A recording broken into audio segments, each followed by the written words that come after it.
دو جسم کی اصل ہے اور دو اس کے تابع ہیں۔ عبادت اللہ وحدہ اور نفی شرک فی العلم، یہ دو اصل ہے اور دو ترغیب کی تبلیغ اور تسلی، یہ اس کے تابع ہیں۔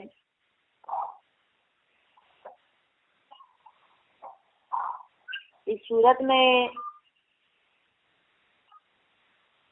ان چار مسائل پر واقعات بھی ذکر کیے جاتے ہیں انبیاء کرام کے۔ پہلا جو مسئلہ ہے العبادت للہ وحدہ، اس پر چار انبیاء کرام کے واقعات بیان کیے جاتے ہیں۔ حضرت نوح علیہ السلام کا، حضرت ہود علیہ السلام کا، حضرت صالح علیہ السلام کا اور حضرت شعیب علیہ السلام کا۔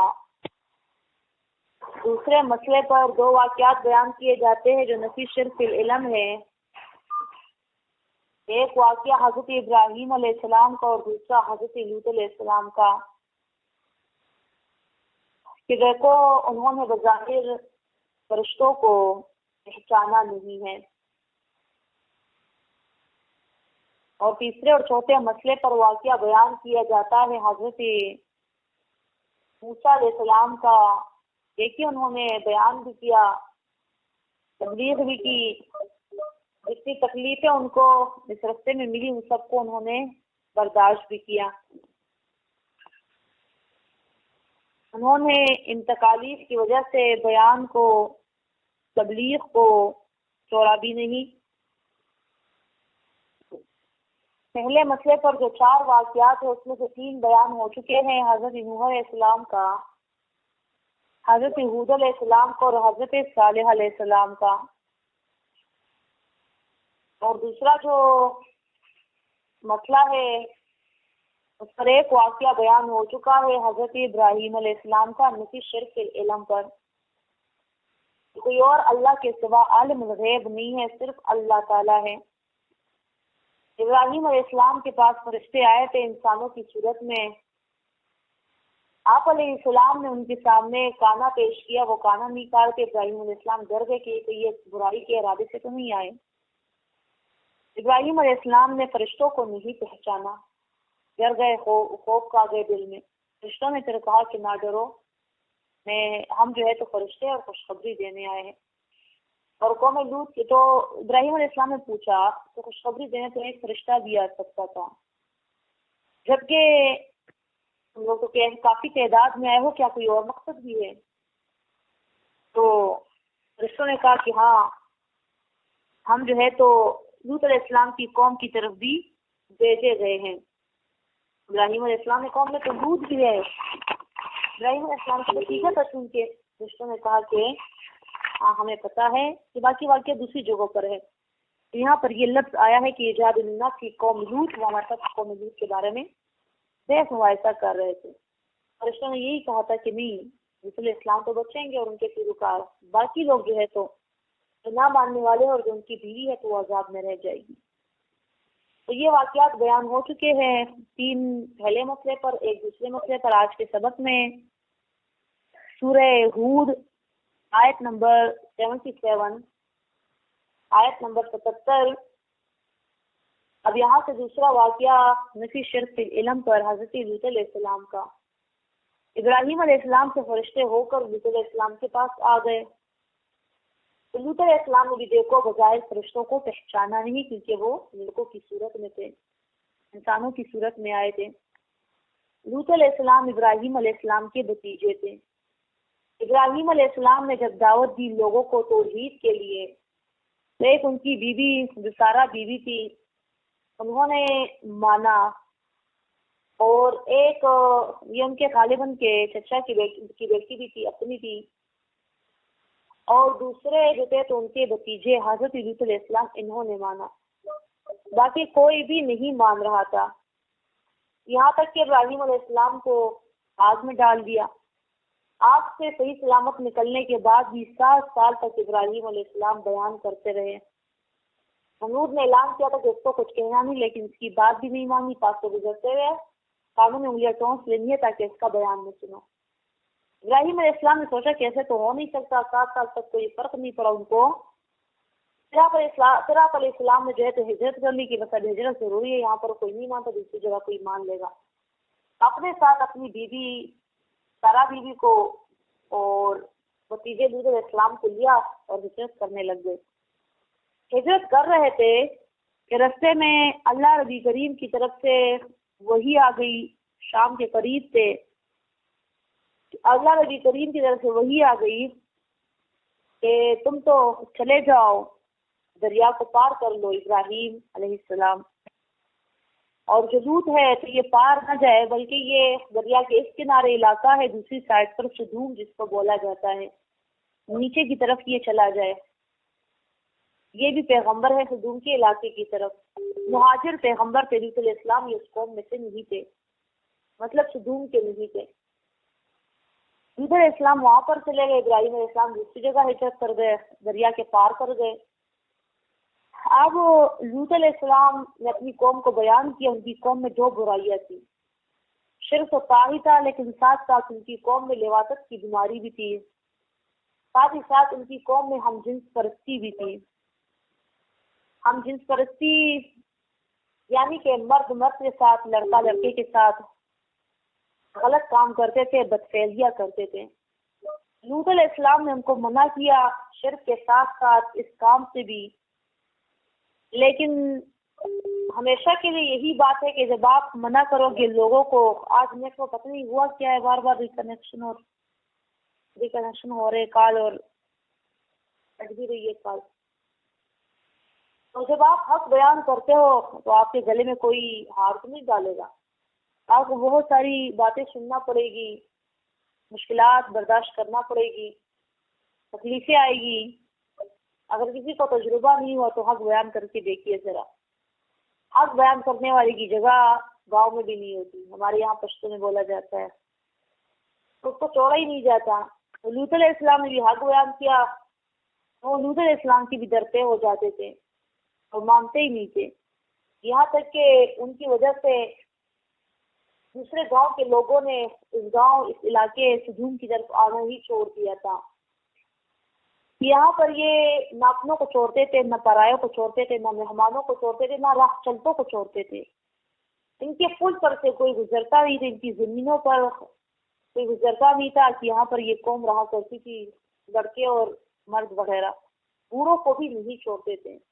کوئی ان سے رستے میں جاتے نہیں تھے، پارک میں بیٹھے ہوتے تھے، سب کوئی لڑکا ہے اور ہم سے گھیر لیں، اس کے ساتھ یہ فیل کر لے، بدفعلی کر لے۔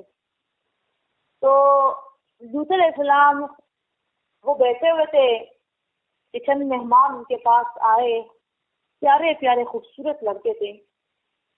لوط علیہ السلام نے جب دیکھا تو یہ سوچا کہ یہ تو کسی اور گاؤں کے ہوں گے، ان کو میری گاؤں کے بارے میں پتہ نہیں ہوگا، یہاں پر وہ لوگ نہیں آتے جن کو اس علاقے کے لوگ کے بارے میں پتہ ہے۔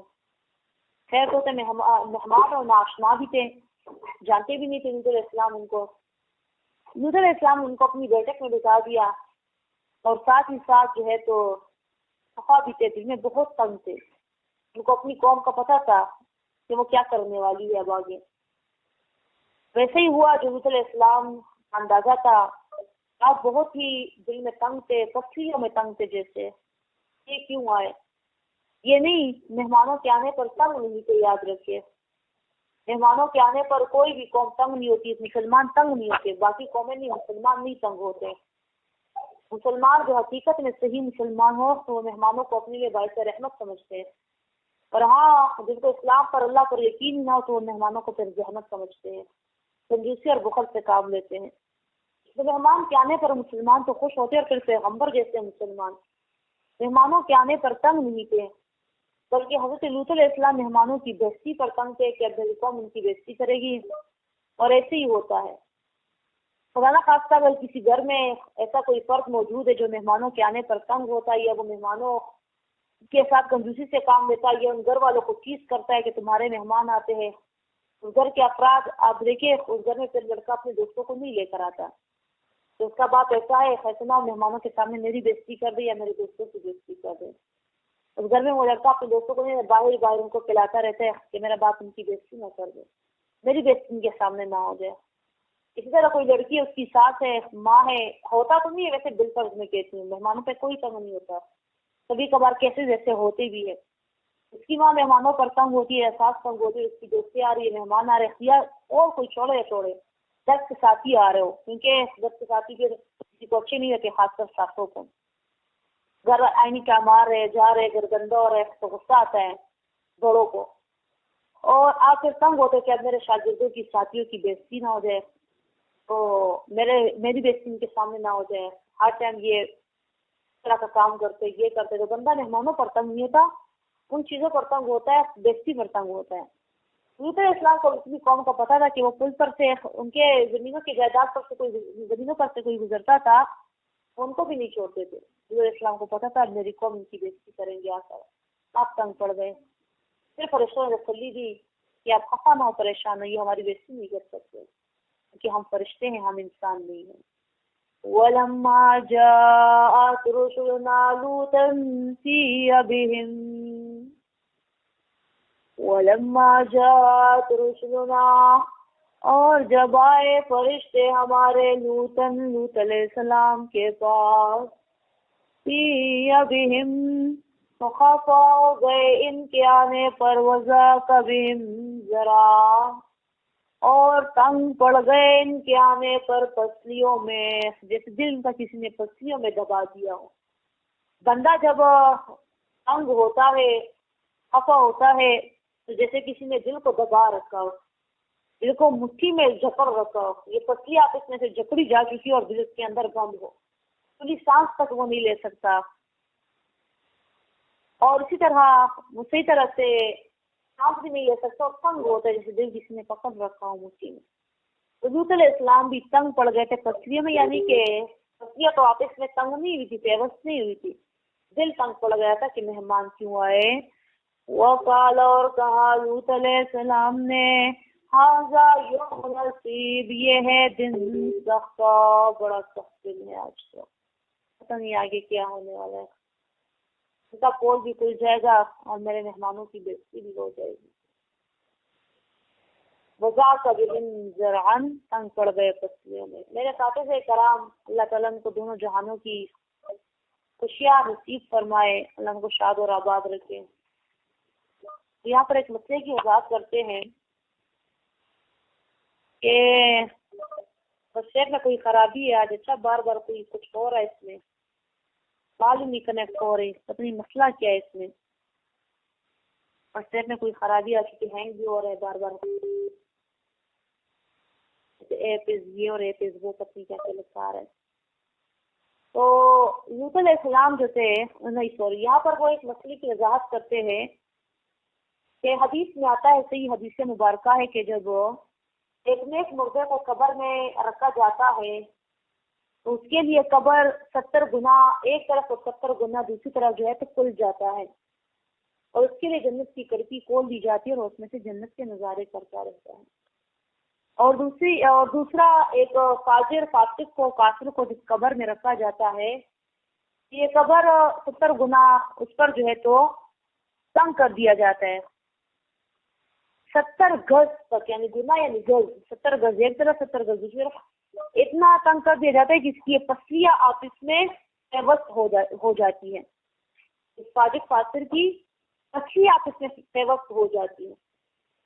اس حدیث کا مطلب اس کا ظاہر یہ نہیں ہے جیسا کہ لیا جائے کہ قبر ہی اندر کھلتی ہے اور قبر ہی اندر تنگ ہو جاتی ہے، کیونکہ ہمارے مسلمان بھائی آئے روز جو ہے تو قبر کند، یہ جو گورکند ہوتے ہیں، یا ویسے اگر کوئی خود قبر کھدواتا ہے کسی مردے کے لیے تو انہوں نے کبھی دیکھا نہیں ہوا کہ قبر اوپر سے تو نزدیک 40 گز کا یا گز در کا فاصلہ رکھتے ہیں قبروں میں، اس سے بھی کم، اور جب قبر کھودتے ہیں تو انہوں نے کسی نے آج تک یہ نہیں کہا، نہیں دیکھا کہ نیچے جو دوسری قبر تھی وہ 70 گنا جو ہے تو نیچے وسیع ہوئی تھی، پھیلی ہوئی تھی، قبر اتنی نیچے بھی تو نہیں ہوتی، قبر ایک ہی مقدار میں بنائی جاتی ہے نا، کوئی دوسری قبر کے لیے جگہ کیسے بچی؟ کیونکہ ہمارے یہاں قبرستانوں میں مسلمان ہی دفنائے جاتے ہیں، اور سارے فاسق اور فاجر اور مشرک بھی تو نہیں ہوتے، ان میں نیک بھی تو ہوتے ہیں. کہ وہی واقعہ ایسا پیش نہیں کہ قبر اندر 70 گنا ایک طرف دوسری طرف بڑا، تو اس کے ساتھ ہم نے دوسری قبر جو ہے تو دوسری طرف جو ہے تو کافی دور بنا لی. تو یہ کہیں پر نہیں آیا ایسا.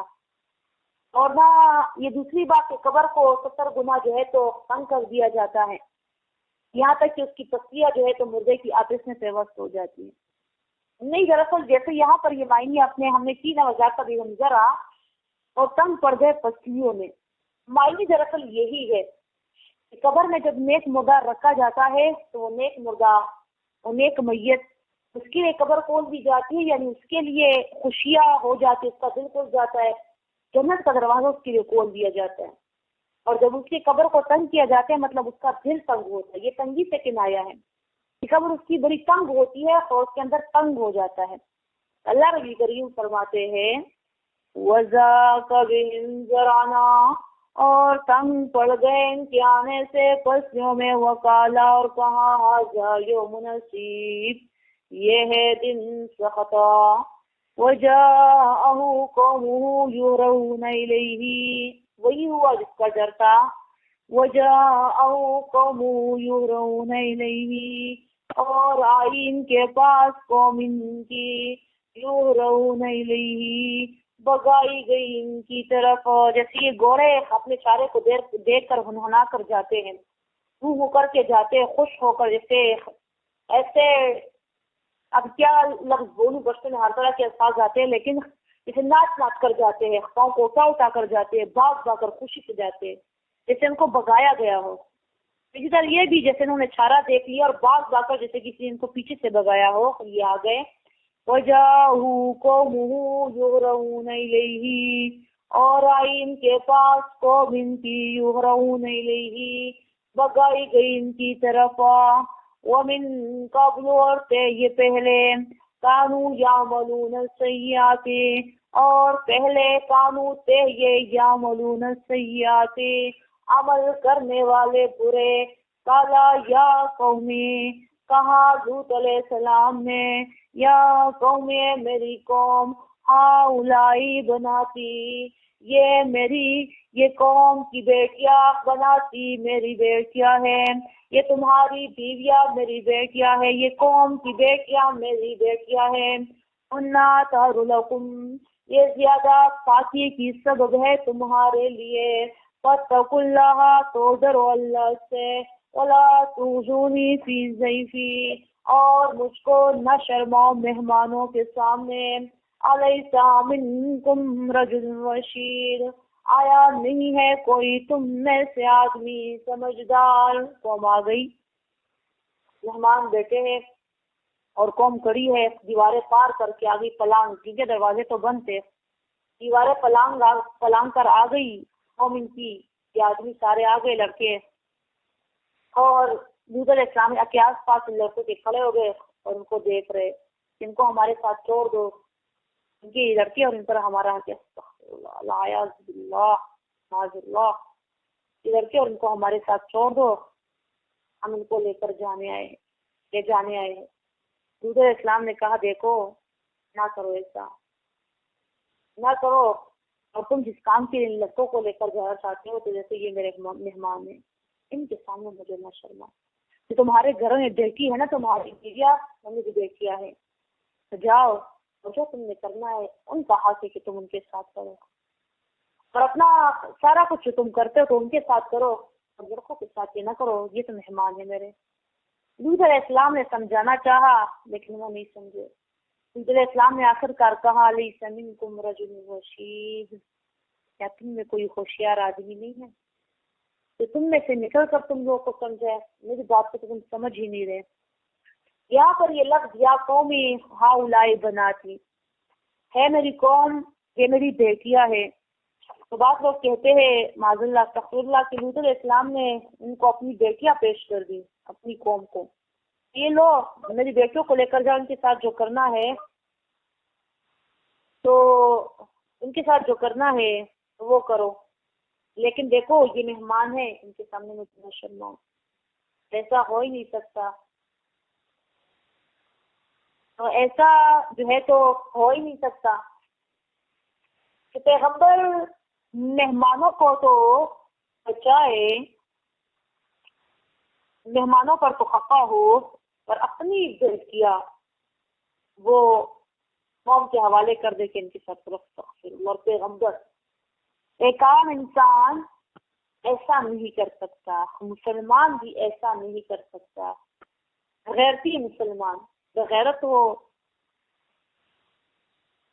یا اسی طرح جو بھی ہو، دیوس ہو یا انتہائی سچا ترین لوگ ہو، تو وہ کریں گے ایسے کام اپنی بیویوں پر، بیٹیوں پر. یہ معاشرہ ہر طرح کی کہانیوں سے بھرا پڑا ہے، لیکن ایک غیرتی مسلمان اس طرح نہیں کر سکتا. عام طور پہ اس طرح ہوتا نہیں. پھر ایک پیغمبر اپنی بیٹیاں قوم کو دیتا ہے کہ یہ لوگ اس کے ساتھ کرو. نہیں. دراصل اشارہ ہو رہا ہے کہ یہ جو قوم کی عورتیں ہیں یہ میری بیٹیاں ہیں، جو تمہاری بیویاں ہیں یہ میری بیٹیاں ہیں. اشارہ ان کی بیویوں کی طرف ہے. اور پیغمبر قوم کا باپ بھی ہوتا ہے، ایک پیغمبر امت کا باپ بھی ہوتا ہے. جی کریم صلی اللہ علیہ وآلہ وسلم نہ صرف کہ ہمارے پیغمبر ہے صلی اللہ علیہ وآلہ وسلم، بلکہ ہمارے روحانی باپ بھی ہیں. روحانی باپ بھی ہوتے، استاد بھی روحانی باپ ہوتا ہے، پھر پیغمبر تو بڑھ کر ہوتے ہیں. تبھی ابن کثیر رحمۃ اللہ علیہ، حافظ ابن کثیر رحمۃ اللہ علیہ یہاں پر معنی کرتے ہیں فَإِنَّ النَّبِيَّ بِأُمَّةٍ بِمَنزِلَةِ وَالِدٍ. فَإِنَّ النَّبِيَّ لِأُمَّةٍ بِمَنزِلَةِ وَالِدٍ. نبی اپنی امت کے لیے، قوم کے لیے باپ کی منزلت پہ ہوتا ہے. وَلَمْ يَكُنْ بَنَاتُهُ. یہاں پر پھر لوط علیہ السلام کے بارے میں کہتے ہیں لم يكن بناته لكن كنا من امته وكل نبي ابو امته. ولم يكن بناته، اور یہ لوط علیہ السلام کی بیٹیاں نہیں تھی، لیکن كنا من امته، لیکن یہ ان کی امت میں سے تھی. وكل نبي ابو امته، اور ہر ایک نبی اپنی امت کا ابو یعنی کہ باپ ہوتا ہے. لوط علیہ السلام نے کہا جو تمہارے گھروں میں ہے میری بیٹیاں، امت کی بیٹیاں، ان کی بیٹیاں، جن قوم کی بیٹیاں ان کی بیٹیاں تھی. ویسے بھی عام طور سے آپ دیکھیں عام بول چال میں ہمارے یہاں بھی ایک بزرگ آدمی جوان لڑکی کو بیٹی کہتے ہیں، بیٹی ہٹ جاؤ یہاں سے، بیٹی یہ کرو، ایسے ہی ہوتا ہے نا. اور ایک جوان لڑکا ایک بزرگ عورت کو ماجی بولتا ہے، آنٹی بولتا ہے. آنٹی تو بول مجھے دکھائے ذرا پاکستان کی عورتوں کو، توبہ توبہ سر ہی توڑ دے.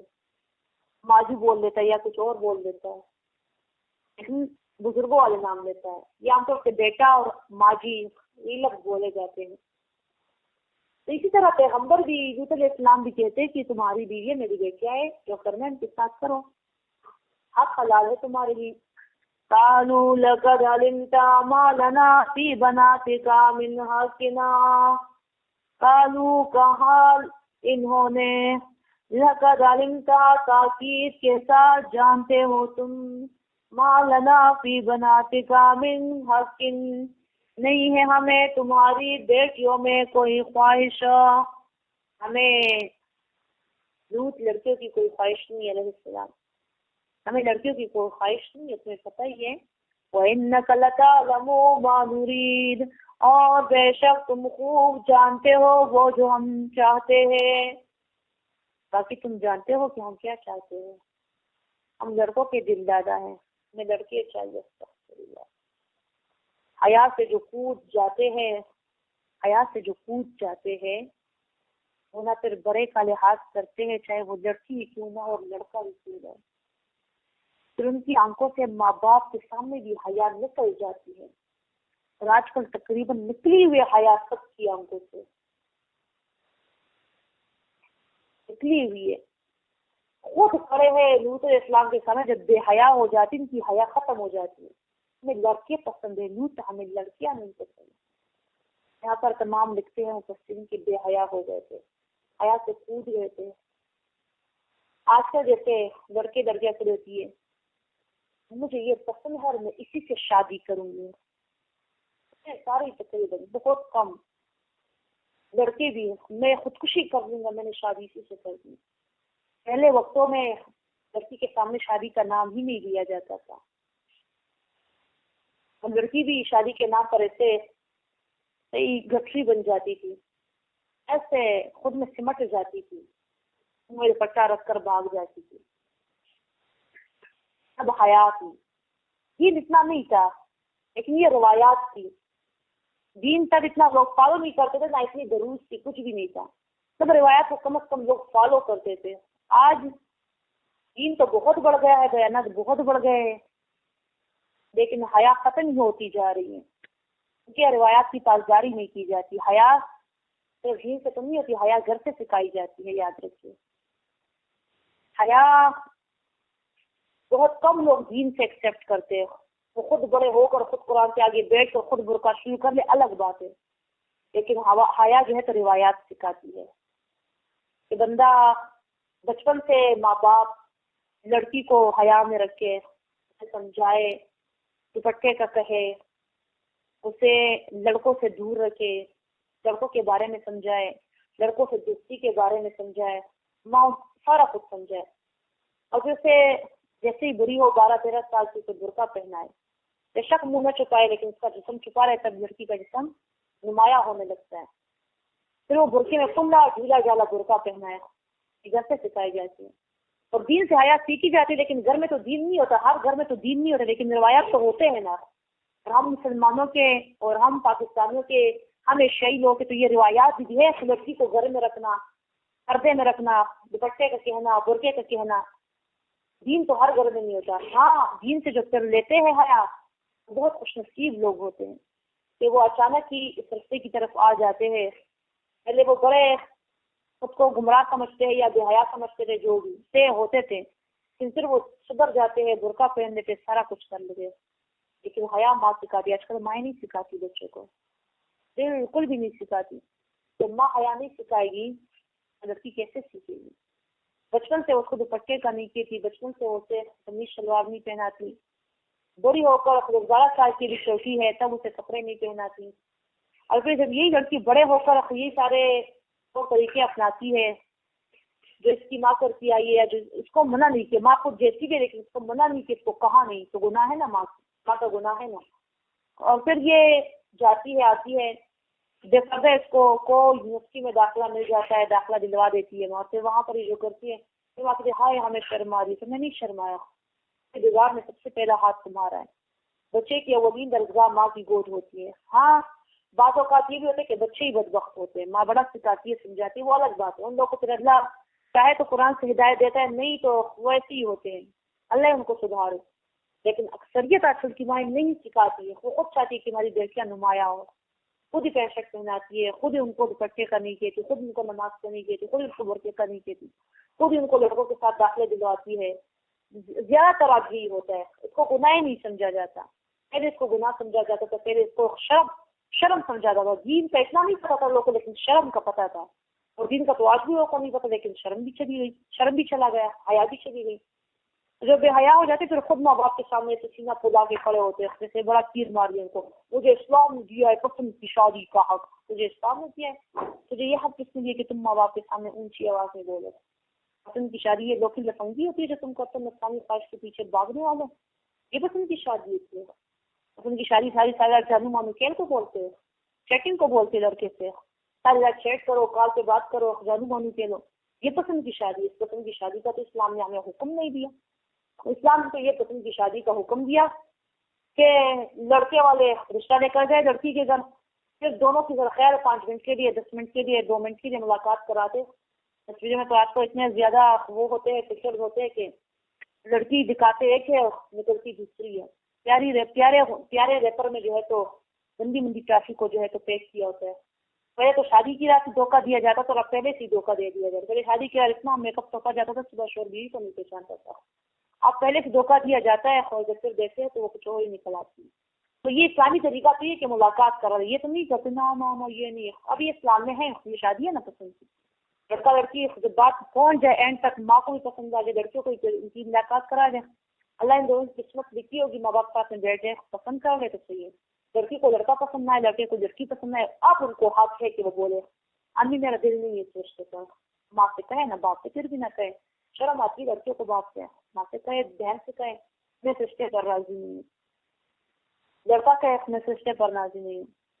پھر صحیح ماں باپ بھی پھر زبردستی نہ کرے. اب یہ پسند کی شادی ماں باپ زور زبردستی پھر نہ کرے، لڑکا کہیں پر راضی نہیں ہے، لڑکی کہیں پر راضی نہیں، پھر پوچھا جائے گا. اسلام نے پسند کہا اس لیے دیا کہ لڑکے سے پوچھا جائے اور لڑکی سے پوچھا جائے. اسلام نے یہ حق نہیں دیا کہ کوئی ایجوکیشن میں داخلہ ہو پھر ننگی دڑنگی جاؤ، آدھے کپڑوں میں آدھی اریا اور آدھی نظر آنے والی، اور کچھ چھپایا اور کچھ دکھایا، اور پھر جا کر اس کے ساتھ ڈیٹنگ شروع کر دو، ہوٹلنگ کر دو، چیٹنگ کر لو، جانو مانو کھیل کے لو 10 سال تک 20 سال تک، یہاں تک کہ حد بھی بعض لڑکیاں پار کر جاتی ہیں، غلط کام بھی کر جاتے ہیں. پھر کہتے ہیں اب ہم شادی کریں گے، پسند کی شادی. اس پسند کی شادی کا کس نے اجازت دی ہے؟ یہ تو زنا ہے، فحاشی ہے، جو نفسانی خواہشات کے پیچھے بھاگنے کا نام ہے. اس کو محبت نہیں بولتے، اس کو پسند نہیں بولتے، یہ نفسانی خواہش اور یہ شیطان ہے. یہ شیطان کو سب سے بڑا آلہ ہے لڑکے اور لڑکیوں کو آج کل گمراہ کرنے کا. کسی کا اگر لڑکا نہیں ہے تو آج اس کو جو ہے تو بڑا عجیب سمجھا جاتا ہے، اس پر یہ ہائے تمہارا کوئی جی ایف نہیں ہے. کسی کے اگر جی ایف نہیں ہے تو اس کو بھی بڑا عجیب سمجھا جاتا ہے، فیشن ٹھہر گیا ہے. یہ محبت کرنا محبت نہیں ہے، یہ نفسانی خواہش ہے، شیطان کی چال ہے، سارا کچھ ہے. تو یہ پھر بے حیا ہو جاتے ہیں، اور پھر ماں باپ کے سامنے بھی، ماں باپ کیا پوری دنیا کے سامنے، مفتی کے سامنے، پھر لڑکے لڑکی آپس میں ایک دوسرے کو پرپوز کرتے رہو، ایک دوسرے سے باتیں کرتے، حیا ختم، سارا کچھ ختم. پہلے تو یقین مانے بہت ہی، میں دیکھتی تھی ہمارے خاندان میں جب دلہنیں آتی تھی ہمارے کو بڑی سخت روایت. ایک مانی تھی میری سب سے چھوٹی، تو وہ جو بھی تھا لیکن 15 دن تک کہ پتہ نہیں کتنے دن تک اپنا چہرہ نہیں دکھاتی تھی. میں سب سے چھوٹی مانی تھی، وہ منہ پھیر لیتی تھی. اس کا ہسبینڈ اگر آتا تھا گھر میں سلام کر کے، یہ جلدی سے دوسری طرف پھیر لیتی تھی. میں تب چھوٹی سی تھی، میں تب 6 کلاس میں تھی. میرا ذہن ہمیشہ بہت دور کی سوچ سے میں کہتی تھی یہاں پر تو منہ چھپا لیتی، کم سے بلا کیا کرتی ہے، میں نے کیسے منہ نہیں دکھاتی ہوگی. ہر رات ہر دن میرے دماغ میں کوئی سوچ چلی جائے تو چلی جائے.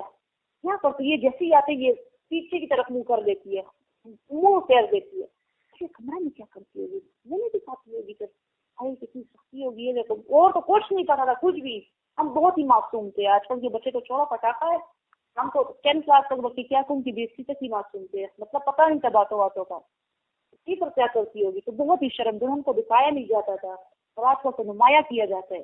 حیا ختم، شرم ختم، کھلے عام جو ہے تو افیئر ہے، کھلے عام جو ہے تو پرپوز کرنا، اور جو ہماری پسند ہے یہ جب حیا سے بندے پوچھ جاتے تو پھر وہ ایسے ہوتے. روایات بھی ختم ہو گئے اور دین تو ہے نہیں، ہے تو بہت لیکن کوئی فالو ہی نہیں کرتا، کوئی سنتا ہی نہیں ہے. تو یہ بھی دوسرے اسلام کو کہتے ہیں کہ میں نہیں پتا دودھ کے ہم کیا چاہتے ہیں، ہم گھر کے چاہتے ہیں دودھ سے حیا ہوتے ہیں. اس سے ایک مرتبہ امام ابو حنیفہ رحمۃ اللہ علیہ اپنے میٹنگ میں مصروف تھے اپنے دوستوں کے ساتھ. ایسے میں بچے آپس میں کھیل رہے تھے تو ان کی محفل میں بچوں کی طرف سے گیند آ گری. گیند کے ساتھ بچے کھیل رہے تھے تو گیند جب گری تو سارے بچے ڈر کر خاموش کھڑے ہو گئے. دل سے جا کر یہ گیند کون لے کر آئے گا، بال کون لے کر آئے گا، تب چکا مطلب وہ ڈر رہے تھے. ایک لڑکے نے کہا میں نہیں ڈرتا، میں اب جاؤں گا اس سے بال لے کر آؤں گا، اور بڑے ڈرلے سے آیا اور بال اٹھا کے چلا گیا. امام ابو حنیفہ رحمۃ اللہ علیہ نے کہا کہ مجھے تو یہ لڑکا اپنے باپ کا بیٹا نہیں ہے، یہ حرامی ہے. ان کا وہ بڑے قیاس ناک تھے، بہت ہی زیادہ. جب واقعی کیونکہ اس میں حیا نہیں تھی، اس میں ادب نہیں تھا، جب اس کی تحقیق کرائی گئی تو وہ کنجری کا بیٹا تھا، وہ طوائف کا بیٹا تھا. تو اتنی قیاس ناکی تھی. تو اللہ ربی کریم فرماتے ہیں تو کہ تمہیں پتا ہے کہ ہم کیا چاہتے ہیں. بے حیا جو ہوتے ہیں تو وہ ایسے ہی ہوتے ہیں. کالا لو انا لی بکم قوتنا واویلا رکن شدید. کالا کہا لوط علیہ السلام نے لو انا لی بکم قوتنا، کاش کہ ہوتی مجھے بکم تم لوگوں پر قوتن طاقت، آویلا رکن شدید یا آتا میں الى رکن شدید مضبوط قبیلے کی طرف. کاش کہ میری طاقت ہوتی، کیونکہ ان کے بیٹے بھی نہیں تھے اور یہ ان کی اپنی قوم بھی نہیں تھی، اپنا قبیلہ بھی نہیں تھا، دونوں ہی یہ باتیں تھی کہ بیٹے بھی نہیں تھے، طاقت کے طور پر بھی کمزور، ان کے بیٹے ایک آدمی کے جو بازو ہوتے ہیں، اور دوسرا قبیلہ بھی کمزور تھا۔ تو پھر کیا ہوا؟ کالو یا لوتو، کبھی یہاں پر امام قرطبی رحمۃ اللہ علیہ ذکر کرتے ہیں نبی کریم صلی اللہ علیہ وسلم کا قول حدیث ہے، یرحم اللہ لوط لقد آل الی رکن شدید، لوط علیہ السلام پر رحم کرے جو انہوں نے کہا کہ کاش میں ایک مضبوط قبیلے کا ہوتا تو تم میرے ساتھ یہ نہ کرتے۔ کبھی بخاری شریف کی حدیث ہے، ترمذی نے بھی کو ذکر کیا کہ ما بعث اللہ نبیا الا فی ثروۃ قومہ، اللہ تعالیٰ نے اس کے بعد پھر کسی نبی کو بھی نہیں بھیجا مگر صحیح صاحب ثروت خاندان میں بھیجا۔ آپ علیہ الصلوۃ والسلام نے فرمایا کہ عام لوگوں میں اللہ تعالیٰ نے پھر بنو اسماعیل کو خاص کیا، بنو اسماعیل میں سے اللہ نے بنو کنانہ کو خاص کیا، بنو کنانہ میں سے اللہ نبی کریم نے پھر قریش کو خاص کیا، اور قریش میں سے اللہ تعالیٰ نے پھر بنو ہاشم کو خاص کیا، اور بنو ہاشم میں سے اللہ تعالیٰ نے پھر مجھے چنا۔ پھر اللہ مضبوط خاندانوں میں جو ہے تو پیغمبروں کو بھیجا کرتا تھا۔ قالوا یا لوط انا رسل ربک، اور بن کہبا قالوا یا لوط، کہا انہوں نے یا لوط اے لوط انا رسل ربک، لوط علیہ السلام نے جب یہ کہا کہ ہائے میرے پاس کوئی مدد نہیں ہے، تب اس وقت یہ بے بسی کی حالت میں تھے، ان کو پتہ نہیں تھا کہ اللہ کی مدد تو آ چکی ہے، آلریڈی ہے، کہ فرشتے تو موجود تھے نا۔ ایسے وقت میں فرشتوں کی تسلی سوچیے ذرا، ان کو کتنی بلی لگی ہوئی، کتنا وہ خوش ہوئے ہوں گے۔ فرشتوں نے کہا قالوا یا لوط، کہا فرشتوں نے یا لوط اے لوط انا رسل ربک، بے شک رسل ربک، ہم فرشتے ہیں تمہارے رب کی طرف سے، نہیں یصلوا الیک، یہ ہرگز نہیں پہنچ سکتے تجھ تک، آسری بیاہلک، تو لے کر جاؤ رات کے، تو لے کر جاؤ بیاہلک اپنے تابعداروں کو، بقطع من اللیل، رات کے کچھ حصے میں، ولا یلتفت منکم احد، اور پیچھے نہ دیکھے تم میں سے ایک بندہ، الا امرأتک، مگر بیوی تمہاری، انہ مصیبها ما اصابهم، بے شک پہنچے گئے سے وہ جو پہنچے گئے اس قوم کو، تمہاری بیوی بھی عذاب میں رہنے والوں میں سے ہے، انا موعدهم الصبح، بے شک وعدہ ان کی ہلاکت کا صبح ہے، ان سے کا صبح یہ ہلاک ہوں گے۔ فرشتے کہتے تو خود بھی رکھو، علیہ الصبح بھی قریب، کیا صبح قریب نہیں ہے، صبح تو بھی آ جائے گی اور یہ ہلاک ہو جائیں گے۔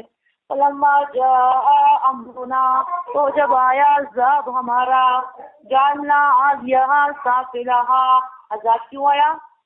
حیا ختم ہو چکی تھی، حیا مکمل ختم ہو چکی تھی، عذاب آ گیا۔ آج ہے امت مسلمہ میں کوئی حیا؟ فلما جاء امرنا، تو جب آیا عذاب ہمارا، جعلنا عالیہا، ٹھہرایا ہم نے عالیہا اس کے اونچے طرف کو، سافلہا نچلی طرف، وامطرنا علیہا حجارتنا، اور برسائے ہم نے ان پر پتھر، من سجیل، کنکروں کے، کنکر یہ پتھر جو ہے تو اس کو خنگ گل بھی بولا جاتا ہے، خنگ گل مٹی کو آگ میں پکایا جاتا ہے، اس پتھر کو کنکر بولا جاتا ہے۔ کنکر یہ مٹی کو جب آگ میں پکایا جاتا ہے تو کنکر اس سے بنتے ہیں، اور اس کا زخم بڑا گہرا ہوتا ہے، اس کا زخم ٹھیک بھی نہیں ہوتا۔ آپ دیکھیں کوئی بندہ پتھر سے لگے اس کا زخم ٹھیک ہو جاتا ہے اور صحیح بھی ہو جاتا ہے، اور درد بھی اس کا اتنا نہیں ہوتا ہے۔ ایک آدمی جب اینٹ سے لگتا ہے تو اس کا زخم بھی زیادہ ہوتا ہے، وہ جلدی بڑھتا بھی نہیں، اور دکھ بھی زیادہ، درد بھی زیادہ اس کا ہوتا ہے، کیونکہ اینٹ کی آگ میں پکتے اور پتھر تو پتھر ہی ہوتا ہے، تو یہ فرق ہوتے ہیں۔ تو اللہ نے ان کو ایسے پتھروں سے مارا جو کافی حد تک ان کے زخم ایسے ہی کھلے پڑے رہے۔ تجارتم من سجیل، پتھر کنکریوں کے، منضود پے در پہ ان پر بارش ہو رہی تھی پتھروں کی۔ اللہ بچائے ہمیں، مسومتن عند ربک، نشاندار تھے تمہارے رب کے ہاں، ہر ایک پتھر پر ہر ایک شخص کا، ہر ایک آدمی کا نام لکھا ہوا تھا۔ وما ہی من الظالمین ببعید، اور نہیں ہے یہ گاؤں ظالموں سے کچھ دور، یہ گاؤں ظالموں سے دور نہیں ہے، ظالم اب بھی جا کر دیکھ سکتے ہیں، وہاں پر مسلسل عذاب ہے۔ ولما جاءت رسلنا لوطا، اور جب آئے فرشتے ہمارے لوط علیہ السلام کے پاس، تو تنگ پڑ گئے ان پر، ان کے آنے پر وجہ کبھی خفا ہو گئے، ان کے آنے پر وجہ کبھی، اور تنگ پڑ گئے ان کے آنے پر، ذرن پسلیوں میں، وقال هذا يوم عسير، اور کہا انہوں نے یہ ہے دن سخت، وجاءه قومه يرون الیہ، اور آئی ان کے پاس ان کی قوم بگائی گئی ان کی طرف، ومن قبل كانوا يعملون السیئات، اور تھے یہ اس سے پہلے برے اعمال کرنے والے، کالا کہا لوط علیہ السلام نے اے میری قوم، یہ گاؤں کی بیٹیاں، یہ تمہاری بیویاں میری بیٹیاں ہیں، ہننا طہر لکم، یہ زیادہ پاکی کا سبب ہے تمہارے لیے، فاتقوا اللہ، تو ڈرو اللہ سے، ولا تخزونی فی ضیفی، اور نہ شرماؤ مجھے مہمانوں کے سامنے، الیس منکم رجل رشید، آیا نہیں ہے تم میں کوئی آدمی سمجھدار، قالوا کہا انہوں نے لقد علمت ما لنا فی بناتک من حق، تاکید کے ساتھ جانتے ہو تم نہیں ہے ہمیں تمہاری بیٹیوں میں کوئی خواہش، وَإِنَّكَ لَتَعْلَمُ مَا نُرِيدُ، اور بے شک تم جانتے ہو وہ جو ہم چاہتے ہیں، قالا کہا لوط علیہ السلام نے وَأَنَّ لِي بِكُمْ قُوَّةً، جو ہوتی مجھے تم لوگوں پر طاقت، او آوی لا رکن شدید، یا میں آتا ایک مضبوط قبیلے کی طرف، قالو یا لوتو، کہا انہوں نے، کہا فرشتوں نے، یا لوتو اے لوت انا رسل ربک، بے شک ہم فرشتے ہیں تمہارے رب کی طرف سے، لن یصلوا الیک، یہ ہرگز نہیں پہنچ سکتے تیری طرف، فاسری بأہلک بقطع من اللیل، تو لے کر جاؤ اپنے تابعداروں کو رات کے کچھ حصے میں، ولا یلتفت منکم احد، اور پیچھے نہ دیکھے تم میں سے کوئی بھی، لامرأتک، مگر بیوی تمہاری، انہ مصیبھا، بے شک پہنچے گئے سے وہ، ما اصابہم، جو پہنچے گئے ہیں، ان موعدہم الصبح، بے شک وعدہ ان کی ہلاکت کا صبح کو ہے، الیس الصبح بقریب، آیا صبح قریب نہیں ہے، فلما جاء امرنا، اور جب آیا عذاب ہمارا، جعلنا یہاں تو ٹھہرایا ہم نے اس گاؤں کے اونچے طرف کو، سافلہا، نچلی طرف، عام کرنا لیا حجارتم من سجیل، اور برسائے ہم نے ان پر پتھر کنکر ہو کے مضبوط پہ در پہ، مسومۃ عند ربک، نشاندار تمہارے رب کے ہاں، وما ہی من الظالمین ببعید، اور نہیں ہے یہ کام گاؤں ظالموں سے کچھ دور، دعا مانگ کے پپم نکل کے سمجھے کیا اور اسلامی پانا موڑ کتنا چکل پانا ورکل